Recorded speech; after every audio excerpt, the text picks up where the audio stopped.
Welcome to Astrology with Margot. In this episode, we will discuss the Aries New Moon, which arrived on April the 17th. This new moon is planting a seed in which will carry us through the next 2 weeks until we arrive to the full moon in Scorpio. To best follow along with this horoscope, I recommend looking at your birth chart and locating the whole sign house of Aries. These topics will be most relevant to you with your specific birth chart. It'll help you understand how to best use this horoscope. So, this new moon has been hyped up and for very good reasons. There is a stellium of 7 planets. There's different storylines that are layered on top of each other, but the theme is Martian. The theme is war. The theme is protection, is action, is purpose, is loud. So let's break down the astrology. The first thing I see is, of course, the Sun Moon Chiron conjunction. This is the main focal point of the lunation. It's the loudest topic. I'm already seeing it erupt in the global conversations. And this is pointing to a dark moment, a quiet moment. And in this, we are birthing a new sense of purpose, a new direction, a new action. The other part of this is it's involving healing. Chiron is looking at the part of ourself that has been wounded with the Aries archetype, the part of ourselves that is wounded by the masculine, by the Martian energy. Mars rules again action, passion, purpose, direction. It fights, it clarifies, it refines. And globally, we're seeing a conversation of women and I mean, everybody kind of talking about men and the violence of this archetype when it's not in balance. So, there is a personal story for you within this larger collective storyline. Now, the next thing I see in the chart is we have Mars, the ruler of this moon, conjoining Saturn. Mars is the gas, Saturn is the brakes. Mars is ready to do something, it's ready to go, it's feeling more clear. And Saturn is asking us to pause. It is actually not quite an ask. Saturn is just that roadblock. It's that disruption. It's the pause. And sometimes there's not really anything you can do about it. So if you're feeling stuck, if you're feeling this like revved up, but you can't go anywhere, there's a purpose to it. There's something that this is serving to. And sitting in this energy can help you refine on a deeper level of devotion on how you can really angle yourself and create this new direction, this new action, this new self devotion.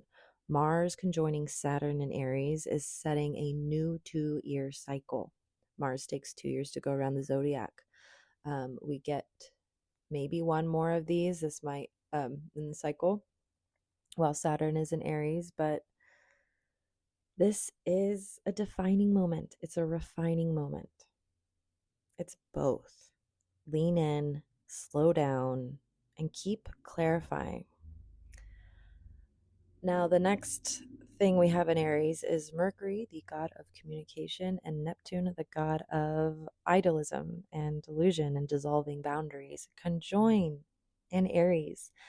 There is a part of ourself when it comes to communication and ideas and speaking and sharing that is quick, that is clear, that is concise, that is not desiring to waste time.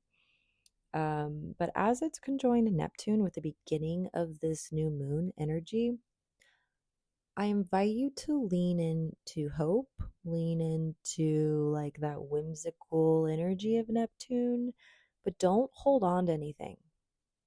Use it to like open doors or to see like reflections of yourself, but don't hold on to anything because as Mars conjoins into Saturn and Mercury moves away from Neptune, reality is going to shift again. And the whole purpose that we can use on a personal level of this Aries energy is for this new direction is to refine our sense of purpose and to devote ourselves to a new discipline on how we collaborate with the Aries energy in our lives. So that is the big defining moment. We have a new 2-year cycle. Really lean in to the discomfort. Really lean into the part of you that like feels the need to just go, go, go. Take this stop that is coming to us collectively and personally to refine this sense of direction. This new moon is this background energy that will carry us into a full moon on May the 1st in Scorpio. And that moon is also ruled by Mars. So we get to really refine our anger, refine our purpose, refine our drive and our fight. The last thing I want to talk about, I want to bring up into your collective awareness as you process this new moon, is in the next 2 weeks, we have Uranus moving into Gemini. We had a peak of this last summer, and this is the closing out of the 7-year cycle of Uranus in Taurus. We are entering into the new era with this transit. This is the last planet, the last outer planet to move into a new zodiac sign that completes this collective shift. So to reframe, to remind, Pluto moved into Aquarius January 2025. We now have Saturn and Neptune in Aries. They are in alignment. They see each other. This energy is loud. And Uranus moving into Gemini will reawaken this storyline. And this is a new era. We're not going back to the past. We are moving into new territory as a global conversation. We're moving into fire. We're moving into air. We're moving into rapid change. It will come quick and it will also be very consciously changing. The air signs rules people and information. And we can really start to see the conversations that have been entering the chat the last year or two come to a defining moment. So around April the 25th, that's when Uranus moves into Gemini. Venus will also be co-present. That adds some softness to this very electric energy, but it's disruption. It's shocking. It will lead to innovations. It will lead to new ways of communicating, of socializing, of sharing information, of collaborating. Uranus rules revolutions. People are about to start gathering. We're about to see new ideas and new ways of systems that we have not seen before. This is exciting. This is inspiring. And it's also a little jolting. It's a little electrical. It's not that comfortable. So,